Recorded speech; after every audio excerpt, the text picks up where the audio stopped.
নমস্কার। ভগবান শ্রী শ্রী রামকৃষ্ণ পরমহংসদেব, পরমারাধ্যা শ্রী শ্রীমা শারদামণি এবং বীর সন্ন্যাসী স্বামী বিবেকানন্দের রাতুল চরণে আমার ভক্তিপূর্ণ ভূমিষ্ঠ প্রণাম জানিয়ে শুরু করছি ভক্তের দরবার ইউটিউব চ্যানেলে শ্রীরামকৃষ্ণ ভক্ত মালিকা পাঠ। আমরা আজকে পড়ব পরম পূজ্যপাদ শ্রীমৎ স্বামী যোগানন্দ মহারাজজির কথা, তার জীবন কথা। আমি প্রণাম জানাচ্ছি পরম পূজ্যপাদ শ্রীমৎ স্বামী গম্ভীরানন্দ মহারাজজির রাতুল চরণে। স্বামী যোগানন্দ। স্বামী যোগানন্দ অতি অল্প বয়সেই ঠাকুরের পূর্ণ দর্শন লাভে সমর্থ হইয়াছিলেন। লীলা প্রসঙ্গে আছে, প্রথম আগমন দিবসে ঠাকুর ইহাকে দেখিয়া এবং ইহার পরিচয় পাইয়া বিশেষ প্রীত হইয়াছিলেন এবং বুঝিয়াছিলেন তাহার নিকটে ধর্মলাভ করিতে আসিবে বলিয়া যে সকল ব্যক্তিকে শ্রী শ্রী জগন্মাতা তাহাকে বহু পূর্বে দেখাইয়াছিলেন, যোগিন কেবলমাত্র তাদের অন্যতম নহেন, কিন্তু যে 6 জন বিশেষ ব্যক্তিকে ঈশ্বরকোটি বলিয়া জগদম্বার কৃপায় তিনি পরে জানিতে পারিয়াছিলেন, ইনি তাহাদিগেরও অন্যতম। স্বামীজি বলিতেন, আমাদিগের ভিতর যদি সর্বতোভাবে কেহ কামজিৎ থাকে তো সে যোগিন। নিরঞ্জনানন্দ একদা বলিয়াছিলেন, যোগিন তুমি আমাদের মাথার মণি। বলা বাহুল্য যে এরূপ উচ্চ প্রশংসার যিনি অধিকারী তিনি অনন্য সাধারণ মহাপুরুষ। বস্তুত সরল মহাত্যাগী কঠোর তপস্বী মাতৃভক্ত ও সুখদেবের ন্যায় পরম পবিত্র যোগানন্দ শুধু রামকৃষ্ণ সংঘের কেন, যে কোনো সমাজ বা কালের মাথার মণি। স্বামী যোগানন্দের পূর্ব নাম যোগীন্দ্রনাথ রায়চৌধুরী। দক্ষিণেশ্বরের সুবিখ্যাত সাবর্ণ চৌধুরীদের বংশে 1861 খ্রিস্টাব্দের মার্চ মাসে 1267 সালের 18 চৈত্র চান্দ্র ফাল্গুনী কৃষ্ণা চতুর্থ তিথিতে শনিবার ইহার জন্ম হয়। পিতা নবীনচন্দ্র চৌধুরী মহাশয় নিষ্ঠাবান ধার্মিক ব্রাহ্মণ ছিলেন এবং পূজা ও ধ্যানাদিতে অনেক সময় অতিবাহিত করিতেন। সেই জন্য সমৃদ্ধি সম্পন্ন জমিদার বংশে জন্মগ্রহণ করিয়াও বিষয় বিমুখতার ফলে অচিরেই দারিদ্র্যগ্রস্ত হন। যোগিনের তখন মাত্র কৈশোর। পিতা আশা পোষণ করিতে লাগিলেন, যোগিন বড় হইয়া সংসারের ভার গ্রহণ করিবে এবং দারিদ্র্যেরও লাঘব করিবে। কিন্তু ঐরূপ কোনো লক্ষণ যোগিনের চরিত্রে দেখা গেল না। বরং বয়স হওয়ার সঙ্গে সঙ্গে ভগবান লাভের জন্য স্বভাবজাত আকাঙ্ক্ষা তাহার মনকে অধিকার করিয়া বসিল। তিনি নিজেই বলিতেন যে অতি শৈশবকালে এক অভাবনীয় ভাবনায় তিনি বিভোর থাকিতেন। 5 বৎসর বয়সের শিশুর ক্রীড়া চাপল্যের মধ্যেও অকস্মাৎ অনন্তের ডাক আসিয়া তাহাকে আনমনা করিয়া তুলিত। তিনি উদাস প্রাণে আকাশের দিকে তাকাইয়া থাকিতেন। এ কোথায় এসেছি? আমি তো এখানকার লোক নই। তাহার মনে হইত তিনি ওই সুদূর নক্ষত্রপুঞ্জের মধ্যে তারার মালা পরিয়া বসিয়া আছেন। তাহার খেলার সাথী ওখানে আছে, এখানে নয়। মাঝে মাঝে সে দেশে ফিরিয়া যাইবার জন্য তাহার মন ব্যাকুল হইত। ক্রমে যোগিনের উপনয়ন হইয়া গেল। এখন তিনি পূজা ধ্যানাদির অধিকতর সুযোগ পাইয়া প্রাণে একটা তৃপ্তি অনুভব করিলেন এবং উহাতে অনেক সময় কাটাইতে লাগিলেন। ওই সময় তিনি রামায়ণ মহাভারত প্রভৃতি পুস্তকও পাঠ করিতেন।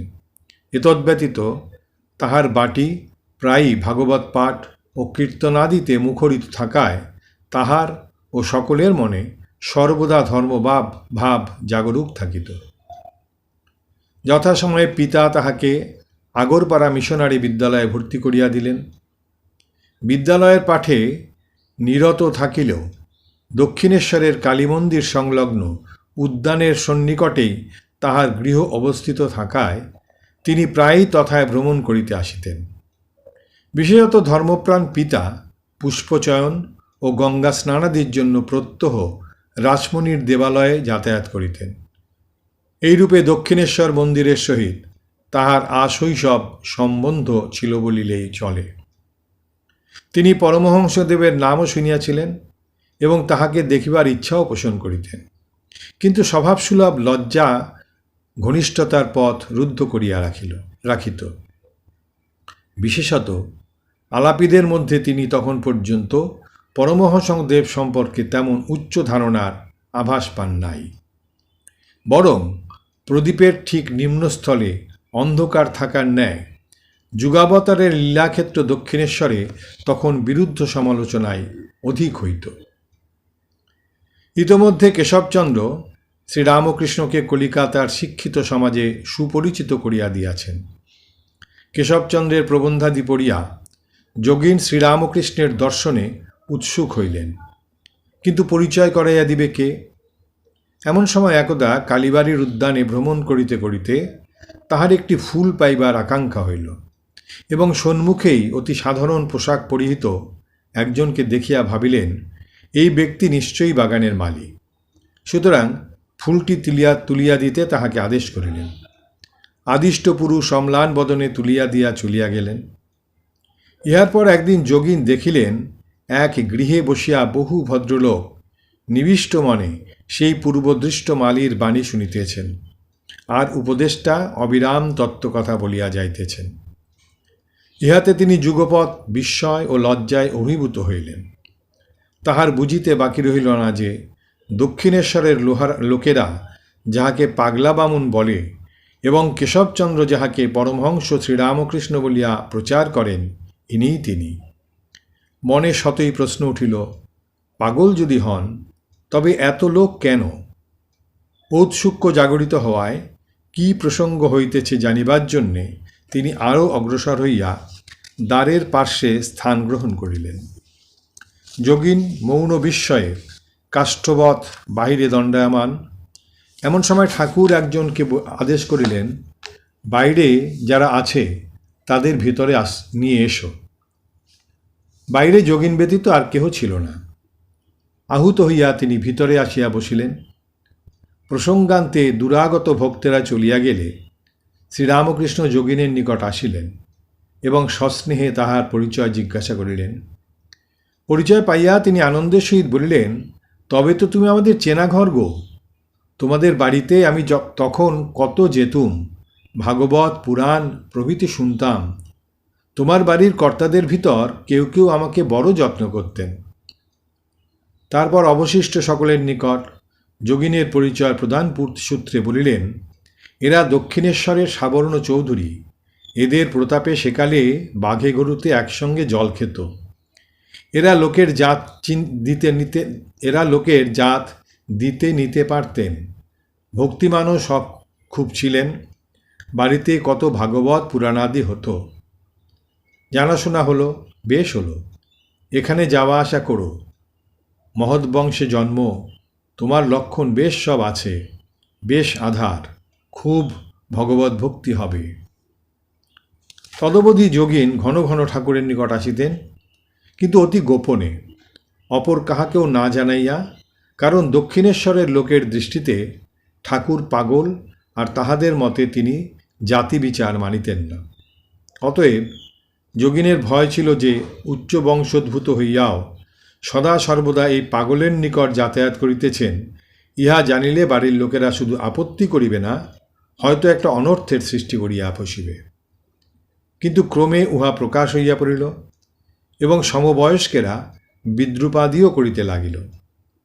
যোগীন তবু পশ্চাৎপদ হইলেন না, আর সৌভাগ্যবশত পিতা ও মাতা সব শুনিয়াও বাধা দিলেন না, কারণ তাহারা জানিতেন সে বাধা নিষ্ফল হইবে। এই জানাজানির পরেও স্বভাবত নির্জনতা প্রিয় যোগীন কখনো আসিতেন বা কখনো যাইতেন। কখন আসিতেন কখন যাইতেন কেহ টের পাইত না। এমনকি ঠাকুরের ভক্তদের নিকটও উহা অজ্ঞাত থাকিত। ক্রমে ঠাকুরের সঙ্গগুণে তাহার মনে বৈরাগ্যের সঞ্চার হইল। তিনি প্রবেশিকা পরীক্ষার পরে আর পড়াশোনা করিতে চাহিলেন না। কি করিয়াই বা পড়াশোনায় মন বসিবে? ঠাকুর তাহাকে যে ভাবের ভাবুক করিয়াছেন, তাহার সহিত সাংসারিক শিক্ষার সামঞ্জস্য করা দুষ্কর। তিনি ঠাকুরের নিকট শুনিয়াছিলেন যে কাম কাঞ্চন ত্যাগ ব্যতীত ঈশ্বর লাভের আশা দুরাশা মাত্র। এদিকে সংসারের অনটন তাহাকে বড়ই পীড়া দিতেছিল। অবশেষে অনেক ভাবিয়া এই সিদ্ধান্তে উপনীত হইলেন যে দ্বার পরিগ্রহপূর্বক সংসারে লিপ্ত না হইলেও চাকরি অবলম্বনে পরিবারের ভরণ পোষণের ব্যবস্থা করা আবশ্যক। তবে অবসরকাল তিনি নিজ সাধন ভজনেই কাটাইবেন। মনে মনে ইহা স্থির করিয়া পিতাকে জানাইলেন এবং তাহার অনুমতিক্রমে আনুমানিক 1884 সালে চাকুরির সন্ধানে কানপুরে তাহার মেশর বাড়িতে উপস্থিত হইলেন। কিন্তু সেখানে কয়েক মাস চেষ্টার ফলেও কোনো কাজ জুটিল না। ইহাতে একদিকে যোগিনের সুবিধাই হইল, তিনি দীর্ঘ অবসর বৃথা নষ্ট না করিয়া ধ্যান জপের সময় বাড়াইয়া দিলেন। যোগিন যতই অন্তর্রাজ্যে ডুবিয়া যাইতে লাগিলেন, বাহিরে ততই তাহার গাম্ভীর্য ও উদাস ভাব স্পষ্টতর হইতে লাগিল। মেসমশাই ইহা অচিরেই লক্ষ্য করিলেন এবং এতদৃশ্য উচ্চ জীবনের সহিত পরিচিত না থাকায় ইহা অপ্রকৃতিস্থতার পূর্বাভাস মনে করিয়া প্রতিকারকল্পে যোগিনের পিতাকে পত্র লিখিলেন। ছেলে বড় হয়েছে, এখন বিয়ে না দিয়ে এমন করে রাখলে একেবারে বয়ে যাবে ইত্যাদি। চিঠি পাইয়া পিতা বিবাহের যাবতীয় আয়োজন ঠিক করিলেন, কিন্তু পুত্রের স্বভাব অবগত থাকায় তাহাকে কিছুই না জানাইয়া কানপুরে সংবাদ দিলেন, যোগিনকে বাটিতে পাঠাইয়া দাও, বাটিতে অসুখ। খবর পাইয়া যোগিন মনে করিলেন হয়তো তাহার মাতা পীড়িতা হইয়াছেন। যোগিনের মনে এইরূপ আশঙ্কার উদয় হওয়ায় তিনি আর কাল বিলম্ব না করিয়া মাতৃসমীপে উপস্থিত হইলেন। পরন্তু বাড়িতে আসিয়া যাহা শুনিলেন তাহাতে একেবারে হতবুদ্ধ হইয়া পড়িলেন। এ কি? কোথায় কাহার অসুখ? কাহারও মুখে কোনো ভাবনা বা উদ্বেগের চিহ্ন মাত্র নাই। শুধু রহিয়াছে অজ্ঞাত এক ভাবীর উৎসবের ব্যস্ততা। কেহ কিছু না বলিলেও তাহার বুঝিতে বাকি রহিল না যে এই সমস্তই তাহাকে কেন্দ্র করিয়া চলিতেছে। তাহার বিবাহ আসন্ন, আর মাত্র 2 দিন বাকি আছে। যোগিন আজ এক পরীক্ষার সম্মুখীন। অবিবাহিত থাকিবেন, ইহাই তো তাহার দৃঢ় সংকল্প, কিন্তু আজ একই বিধির বিড়ম্বনা। যা হোক, অনেক ভাবিয়া পিতাকে স্পষ্ট জানাইয়া দিলেন যে তিনি বিবাহ করিবেন না। কিন্তু পিতা তাহা শুনিবেন কেন? পুত্রকে কৌশলে রাজি করাইবেন, ইহা ভাবিয়াই না তিনি সমস্ত ব্যবস্থা করিয়াছেন। সেই ছেলের অবিবেচনায় ও অবাধ্যতায় আজ কি তাহার সমস্ত চেষ্টা পণ্ড হইবে, আর তিনি কন্যাপক্ষকে কথা দিয়া উহার রক্ষণে অসমর্থা নিবন্ধন সমাজের নিকট অপদস্থ হইবেন? পিতা এককালে ক্রোধে ও অভিমানে অধীর হইয়া পড়িলেন। তিনি বলিতে লাগিলেন যে অবাধ্য যোগিনের মুখ দর্শন করিবেন না। বাড়ির লোকেরা প্রমাদ গণিলেন। তখন যোগিনের মাতা ছেলের হাত দুখানি ধরিয়া কাঁদিয়া বলিলেন, বাবা, আমার মাথা খাও, অমত করো না, কর্তার মুখ রাখো। তিনি কন্যাকর্তাকে কথা দিয়ে ফেলেছেন। তুমি অমত করলে তার অপমানের অবধি থাকবে না। তোমার ইচ্ছা না থাকলেও তুমি আমার জন্য বিয়ে করো। ইহা বলিতে বলিতে জননী অশ্রু জলে ভাসিতে লাগিলেন। কোমল হৃদয়ে মাতৃভক্তের পক্ষে সে অনুনয় উপেক্ষা করা বড়ই কঠিন। জননীর অশ্রুধারা তাহার প্রতিজ্ঞার ভিত্তিকে শিথিল করিল। আর তুমি আমার জন্য বিয়ে করো, মায়ের এই করুণ বাণী বারবার কর্ণকুহরে প্রতিধ্বনিত হওয়ায় সে ভিত্তি অকস্মাৎ ধসিয়া পড়িল। মাতৃভক্তির বেদিতে স্বীয় সংকল্পকে বলি দিয়া যোগিন বিবাহে সম্মত হইলেন। যথাসময়ে নবপরিণীতা বধূ গৃহে আসিলেন, কিন্তু যোগিনের বৈরাগ্য অটুট রহিল। বাসর গৃহে প্রবেশকালে তাহার বিষাদ গম্ভীর হৃদয় মথিত করিয়া অস্ফুটধ্বনি উঠিল, হরিবোল হরিবোল। বিবাহ করিয়া যোগিন জননীকে সুখী করিতে পারিয়াছিলেন কিনা জানি না, কিন্তু নিজের শান্তি যে ধীরে ধীরে চলিয়া যাইতেছে ইহা তিনি বেশ বুঝিতে পারিলেন। তাহার ভবিষ্যৎ আশা ভরসা, তাহার উচ্চ চিন্তা, উচ্চ আকাঙ্ক্ষা যে একে একে আজ বিদায় লইতেছে। যতই দিন যাইতে লাগিল ততই যেন ইহা তাহার নিকট আরও সুস্পষ্ট হইয়া উঠিল। বিবাহ করিয়াছেন, প্রতিজ্ঞা ভঙ্গ করিয়াছেন, সুতরাং মন্দিরোদ্যানের সেই প্রাণ মন হরণকারী ঠাকুরের নিকট আর তো যাওয়া চলিবে না। তিনি ভাবিলেন, যে প্রতিজ্ঞা রাখতে পারে না তার মতো হীন আর কে আছে। আমাকে তিনি কি আর ভালোবাসবেন? তিনি কামিনী কাঞ্চন ত্যাগী, আর আমাকে এখন থেকে কামিনী কাঞ্চন নিয়েই জীবন যাপন করতে হবে। এখন আমার আর তার কাছে গিয়ে কি হবে? এইরূপ নানা চিন্তার পর তিনি অবশেষে স্থির করিলেন যে আর কালী মন্দিরে যাইবেন না। ধীরে ধীরে যোগিনের বিবাহের সংবাদ ঠাকুরের নিকট পৌঁছিল। তিনি তাহাকে দেখিবার জন্য বড়ই ব্যগ্র হইয়া উঠিলেন এবং বিভিন্ন লোক দ্বারা পুনঃ পুনঃ তাহার নিকট সংবাদ পাঠাইতে লাগিলেন। যোগিন তথাপি আসিলেন না, কিন্তু কিংবা ঠাকুরের নিকট কোনো সংবাদ পাঠাইবার প্রয়োজনও বোধ করিলেন না।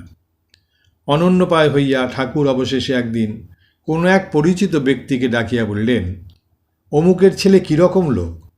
কানপুরে যাবার আগে তার নিকট এখানকার পয়সা কড়ি কিছু ছিল, তার হিসাবও দেয় না, ডেকে পাঠালেও আসে না, বলো তো তাকে। এই সংবাদ পাইয়া যোগিন বড়ই মর্মাহত হইলেন। তাহার মনে পড়িল, মন্দিরের খাজাঞ্চি একটা জিনিসের জন্য কিছু পয়সা তাহাকে দিয়াছিলেন এবং উহা হইতে উদ্বৃত্ত আনা 4 পয়সা খাজাঞ্চিকে দেওয়া হয় নাই, কারণ পূর্বোক্ত নানা হাঙ্গামায় তিনি কালী মন্দিরে যাইতে পারেন নাই। পরে যখন স্থির করিলেন যে আর ঠাকুরের নিকট যাইবেন না, অন্য উপায়ে পয়সা ফেরত পাঠাইয়া দিবেন, ঠিক সেই সময় এই ঠাকুরের নিকট হইতে এই অভিযোগ আসিল। তখন অভিমানে এবং লজ্জায় অভিভূত হইয়া ভাবিলেন, আমার সকল আশা ভরসা গেছে বটে, তথাপি এখনও এত হীন হইনি যে চুরি করব। তিনি কি আমাকে এত দূর খারাপ ঠাওরান নাকি? যাই হোক, আজই সে পয়সা ফেলে দিয়ে আসব। বড়ই ব্যথিত হৃদয়ে যোগিন ধীরে ধীরে দক্ষিণেশ্বর বাগানের দিকে অগ্রসর হইলেন। ঠাকুরের ঘরে আসিয়া দেখিলেন, তিনি ছোট চৌকির উপর বিবস্ত্র হইয়া বসিয়া আছেন।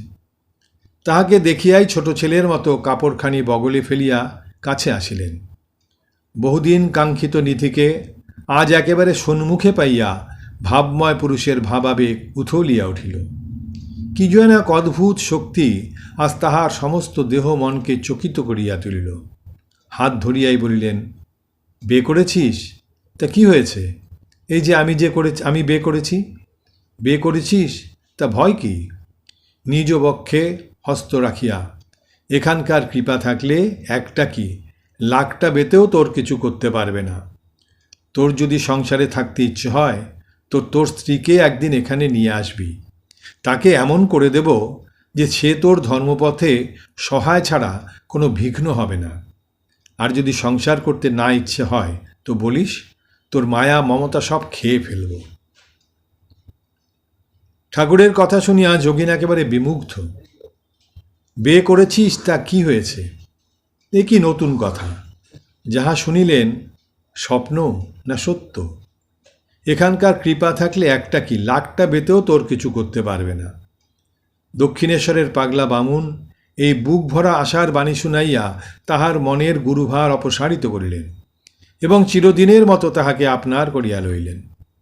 4 গণ্ডা পয়সা ফেরত দিবার জন্যই না তিনি সেদিন মন্দিরে আসিয়াছিলেন। মন দিতে তো আসেন নাই, কিন্তু বারবার পয়সার উল্লেখ করাতেও ঠাকুর সে বিষয়ে দৃষ্টিপাত করিলেন না, শুধু বলিলেন, ওই ভাঙা টিনের বাক্সে রেখে দে। অতঃপর ঠাকুরের উদ্দেশ্য বুঝিতে তাহার বাকি রহিল না। শান্ত মনে তিনি সেদিন গৃহে ফিরিলেন এবং তদবধি কালী মন্দিরে পুনর্বার যাতায়াত ও অধিকাংশ সময় ঠাকুরেরই কাছে যাপন করিতে লাগিলেন। যোগিনীর আত্মীয় স্বজন এমনকি মা পর্যন্ত এই পুনর্মিলনকে পূর্বের ন্যায় সহজভাবে গ্রহণ করিতে পারিলেন না, কারণ ইতোমধ্যে বিবাহের বন্ধনে পড়িয়া যোগিন এক গুরুদায়িত্ব মানিয়া লইয়াছেন। তাহা স্বেচ্ছাকৃতই হোক বা পরেচ্ছাকৃতই হোক। পুত্রকে সংসারে উদাসীন দেখিয়া জননী একদিন বলিয়াই ফেলিলেন, যদি উপার্জনে মন দিবি না তবে বিয়ে করলি কেন? উত্তরে যোগিন বলিলেন, আমি তো ওই সময় তোমাদিগকে বারবার বলেছিলুম বিয়ে করব না। তোমার কান্না সহ্য করতে না পারেই তো শেষে ওই কাজে রাজি হলুম। ইহাতে ক্রুদ্ধ হইয়া মা বলিলেন, ওটা আবার একটা কথা? ভেতরে ইচ্ছা না হলে তুই আমার জন্য বিয়ে করেছিস, এ কি সম্ভব? মাতার ওই কথা শুনিয়া যোগীন মহারাজ যেন আকাশ হইতে পড়িলেন। বড়ই মর্মাহত হইয়া ভাবিতে লাগিলেন, হা ভগবান, যার কষ্ট না দেখতে পেরে তোমাকে ছাড়তে উদ্যত হলুম, তিনি এই কথা বললেন। দূর হোক, এ সংসারে মন ও মুখে মিল থাকা একমাত্র ঠাকুর ভিন্ন আর কারো নাই। কথায় আছে, যার জন্য করি চুরি সেই বলে চোর। তাহার সরল প্রাণে বড়ই আঘাত লাগিল। ইহার পর তাহার বৈরাগ্য তীব্রতর হওয়ায় তিনি ঠাকুরের নিকট মাঝে মাঝে রাত্রিতেও বাস করিতে লাগিলেন। ঠাকুর স্বীয় সন্তানদিগকে তাহাদের নিজস্ব ভাব অনুযায়ী গড়িয়া তুলিতেন, কাহারও ভাব নষ্ট করিতেন না। যোগিন প্রথম প্রথম আহারাদি সম্বন্ধে এত নিষ্ঠাবান ছিলেন যে কাহারও বাটিতে জলগ্রহণ পর্যন্ত করিতেন না। ঠাকুর ইহা সবিশেষ জানিতেন। একদিন তিনি যোগিনের সঙ্গে নানা জায়গায় ঘুরিয়া অবশেষে সন্ধ্যার সময় বাগবাজারে শ্রীযুক্ত বলরাম বসুর বাড়িতে উপস্থিত হইলেন। যোগিনের সমস্ত দিন খাওয়া হয় নাই, মাত্র জলযোগ করিয়াই বাহির হইয়াছিলেন। ঠাকুরও তাহার আচার নিষ্ঠার কথা স্মরণ করিয়া কোথাও আহারাদির বিষয় উত্থাপন করেন নাই। সেই জন্য বলরামবাবুর বাড়িতে আসিয়াই তাহাদিগকে বলিলেন, ওগো, এর আজ খাওয়া হয়নি, একে কিছু খেতে দাও। বলরামবাবু ঠাকুরের কথায় যোগিনকে সাদরে জলযোগ করাইলেন। বলরামের প্রদত্ত দ্রব্যাদিকে ঠাকুর পবিত্র মনে করিতেন বলিয়া যোগিনের মনেও বলরামের গৃহ ও স্বয়ং বলরামের প্রতি শ্রদ্ধা জাগিয়াছিল। তাই সেদিন নির্বিবাদে আহার করিতে পারিলেন। এই প্রকার সহানুভূতি সম্পন্ন গুরুর প্রত্যক্ষ ও পরোক্ষ শিক্ষার অধীনে যোগিনের জীবন গঠিত হইতে লাগিল। একদিন তিনি ঠাকুরের সত্যনিষ্ঠার পরিচয় পাইয়া উহা সর্বতোভাবে গ্রহণ করিলেন। দক্ষিণেশ্বরে ঠাকুরের পা ফুলিতে থাকিলে কবিরাজ শ্রীযুক্ত মহেন্দ্রলাল পাল বিধান দিলেন যে লেবু খাইতে হইবে। যোগিন উহা শুনিয়া প্রত্যহ 2টি টাটকা লেবু আনিয়া ঠাকুরকে দিতে লাগিলেন। কিন্তু একদিন ঠাকুর উহার রস খাইতে পারিলেন না। ইহাতে যোগিন আশ্চর্য হইয়া গেলেন এবং অনুসন্ধানের ফলে অবগত হইলেন যে বাগান হইতে তিনি লেবু আনিতেন উহা সেই দিন হইতে অপরকে জমা দেওয়া হইয়াছে। মালিকের অজ্ঞাতসারে আনিত লেবু সাধু ভোজনে লাগিল না। সদ্বংশজাত ও ধার্মিক পরিবারে শিক্ষিত যোগিন সংসার সম্বন্ধে বড়ই অনভিজ্ঞ ছিলেন। এই শ্রেণীর লোককে সংসারের স্বার্থপর ব্যক্তিরা সহজেই প্রতারণা করে। ঠাকুরের কিন্তু শিক্ষা ছিল, ভক্ত হবি তো বোকা হবি কেন? যোগিনকেও একদিন ওই শিক্ষাদানের প্রয়োজন ঘটিয়াছিল। সেদিন যোগিন একখানা কড়া কিনিতে বাজারে গেলেন এবং দোকানিকে শুধু ধর্মভয় দেখাইলেই উত্তম দ্রব্য পাওয়া যায় এইরূপ বিশ্বাস থাকায় তাহার কথায় আস্থা জ্ঞাপনপূর্বক নিজে পরীক্ষা না করিয়াই লইয়া আসিলেন। বাড়িতে আসিয়া কিন্তু দেখেন কড়াখানা ফাটা। ঠাকুর ইহা জানিয়া ভৎসনাপূর্বক বলিলেন, ভক্ত হতে হবে বলে কি বোকা হতে হবে? দোকানি কি দোকান ফেঁদে ধর্ম করতে বসেছে যে তুই তার কথায় বিশ্বাস করে কড়াখানা একেবারে না দেখেই নিয়ে চলে এলি? আর কখনো এরূপ করবি না। কোনো দ্রব্য কিনতে গেলে 5 দোকান ঘুরে তার উচিত মূল্য জানবি, দ্রব্যটি কেনার কালে বিশেষ করে পরীক্ষা করবি, আর যেসব দ্রব্যের ফাউ পাওয়া যায় তার ফাউটি পর্যন্ত গ্রহণ না করে চলে আসবি না। যোগিন ভাবুক ও শান্ত প্রকৃতির লোক ছিলেন। তাহার জানা ছিল না যে ভাবপ্রবণ বহু সাধক মিথ্যা সাত্ত্বিকতার মোহে আপন মনের দুর্বলতাকে প্রশ্রয় দিয়া জীবনে অযথা কষ্ট ডাকিয়ে আনেন এবং অপরেরও কষ্টের কারণ হন। শুধু তাহাই নয়, অনেক ক্ষেত্রে এই বিষয়ে শিক্ষকের সাবধান বাণী না শুনিয়া প্রতিকারের উপায়ও বন্ধ করিয়া ফেলেন। ঠাকুর সমস্ত বুঝিয়া যোগিনকে এই বিষয়েও সাবধান করিয়া দিয়াছিলেন। ঠাকুরের বস্ত্রাদি যে বাক্সে থাকিত উহার মধ্যে আরশোলা বাসা করিয়াছিল। তিনি দেখিতে পাইয়া যোগিনকে বলিলেন, আরশোলাটাকে বাহিরে নিয়ে গিয়ে মেরে ফেল। যোগিন আরশোলাটাকে ধরিয়া বাহিরে লইয়া যাইলেন বটে, কিন্তু না মারিয়া ছাড়িয়া দিয়ে আসিলেন। ঠাকুর এই বিষয়ে আর কিছু জিজ্ঞাসা করিবেন ইহা তিনি মোটেই ভাবেন নাই। কিন্তু ফিরিয়া আসিতেই ঠাকুর প্রশ্ন করিলেন, কিরে, আরশোলাটাকে মেরে ফেলেছিস তো? যোগিন লজ্জিত হইয়া বলিলেন, না মশাই, ছেড়ে দিয়েছি। ঠাকুর তখন তিরস্কার করিয়া বলিলেন, আমি তোকে মেরে ফেলতে বললুম, তুই কিনা সেটাকে ছেড়ে দিলি। যেমনটি করতে বলবো ঠিক তেমনটি করবি, নতুবা ভবিষ্যতে গুরুতর বিষয় সকলেও নিজের মতে চলে পশ্চাত্তাপ উপস্থিত হবে। কাশীপুরের উদ্যানে ঠাকুর একদিন পেলো খাওয়া দেওয়া ক্ষীর, যেমন কলকাতায় নিমন্ত্রণ বাটিতে খাইতে পাওয়া যায়, খাইতে ইচ্ছা প্রকাশ করিলেন। ডাক্তারদের ইহাতে অমত ছিল না।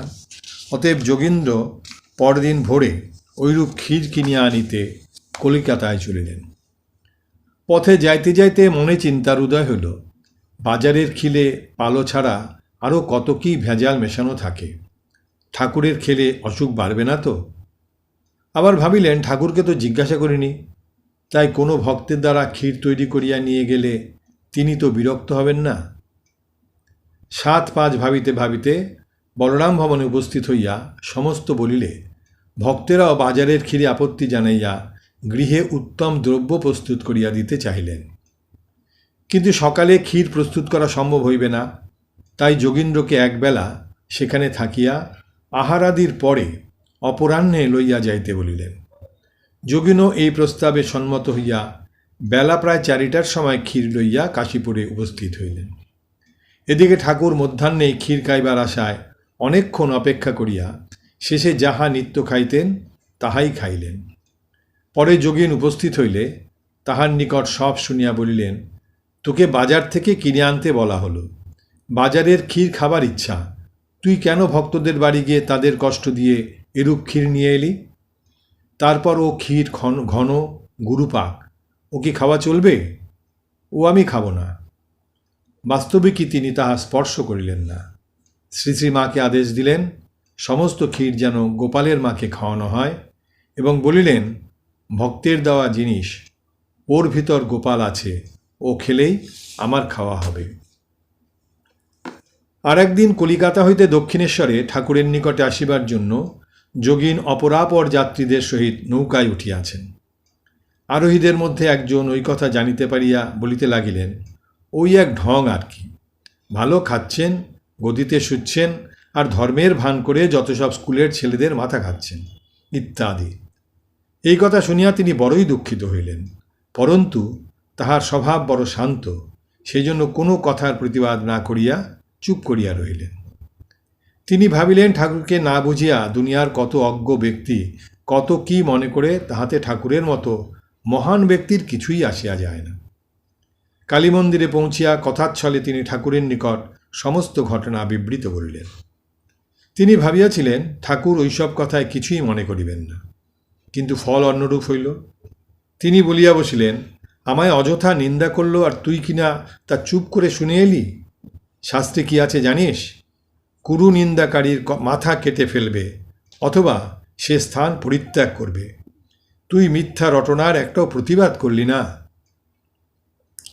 ইহা ভাবিলে কিন্তু ভুল হইবে যে ঠাকুর সত্য সত্যই যোগীনকে অপরের সহিত এইসব বিষয় লইয়া বিবাদ করিতে প্ররোচিত করিয়াছিলেন। তিনি মাত্র তাহার মনের একটি দুর্বলতার দিকে বিশেষ দৃষ্টি আকর্ষণ করিয়াছিলেন। অপর একটি অনুরূপ ক্ষেত্রে ঠাকুরের আচরণ দেখিলেই ইহা স্পষ্ট প্রতীত হইবে। দক্ষিণেশ্বরের জনৈকা কুখ্যাতা রমণী কালীমন্দিরের ঘাটে স্নানান্তে ফিরিবার পথে ঠাকুরকে দূর হইতে প্রণাম করিত এবং কখনো বা দুই একটি কথাও বলিত। ইহা লইয়া গ্রামে আলোচনা হইতে লাগিল। দুষ্ট লোকের মুখে দুষ্ট ইঙ্গিত পাইয়া যোগীন প্রতিবাদ জানাইয়া দৃঢ়স্বরে বলিলেন, ঠাকুর নির্মল চরিত্র, খোঁজ নিলেই পারো। এক ব্যক্তি তাহাই করিল এবং বন্ধুদিগকে পরে জানাইল, তোমাদের পাল্লায় পড়ে আজ আমায় দেবচরিত্রে দোষ দেব, তোমাদের কোনো অধিকার নেই যে আমার দেবতাকে অপমান করো ইত্যাদি। যোগিনীর নিকট সমস্ত বিবরণটি শুনিয়া ঠাকুর তাহাকে বললেন, কত বাজে লোক কত কিছু বলে, তুই ওসব কথায় কান্দিস কেন? বিভিন্ন ক্ষেত্রে তুল্যরূপ ঘটনায় বিচিত্র ও বিরুদ্ধ বিধান।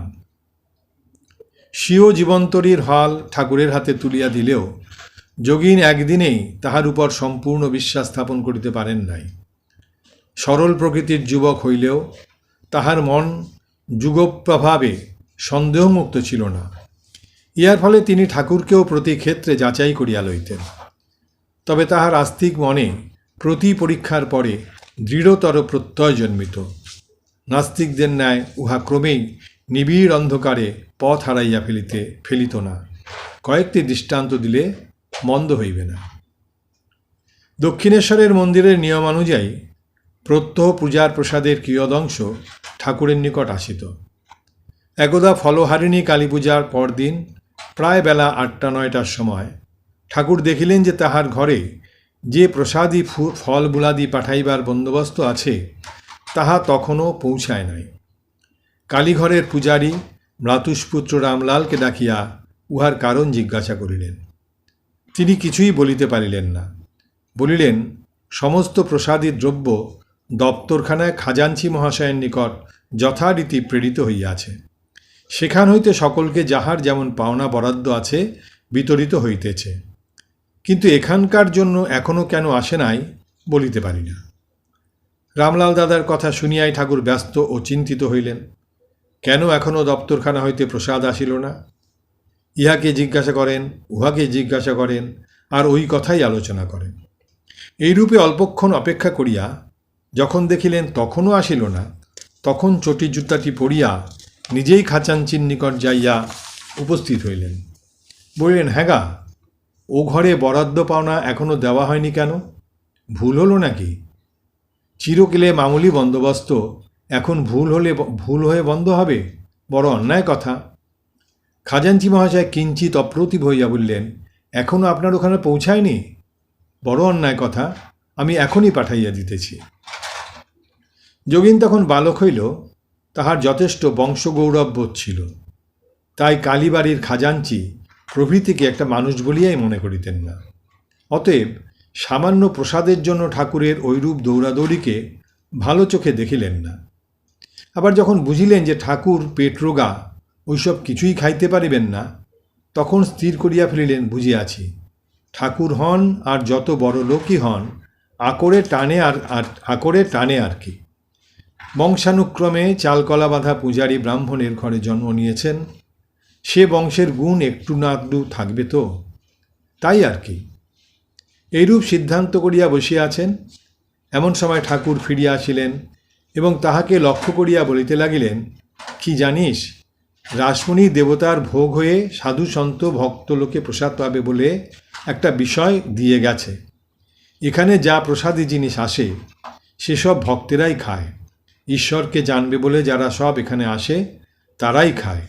এতে রাসমণির যোজনা দেওয়া তা সার্থক হয়, যে জন্য দেওয়া তা সার্থক হয়। কিন্তু তারপর ওরা যা সব নিয়ে যায় তার কি ওরূপ ব্যবহার হয়? চাল বেচে পয়সা করে, কারু কারু আবার বেশ্যা আছে, ওই সব নিয়ে গিয়ে তাদের খাওয়ায়, এই সব করে। রাসমণির যে জন্য দান তার কিছু অন্তত সার্থক হবে বলে এত করে ঝগড়া করি। সামান্য একটি ক্ষুদ্র ব্যাপারে এতটা গভীর রহস্য মুগ্ধ হইয়া যোগেন মহারাজ ভাবিলেন, ঠাকুরকে বোঝা দায়। এ প্রসঙ্গটি লীলা প্রসঙ্গের থেকে নেওয়া হয়েছে। আজকের মতো আমরা পরম পূজ্যপাদ স্বামী যোগানন্দের জীবন কথা শেষ করছি। আবার পরবর্তী অংশ পড়ব। জননীং শারদাং দেবীং রামকৃষ্ণং জগদ্গুরুং পাদপদ্মে তয় শ্রিত্বা প্রণমামি মুহুর্মুহুঃ।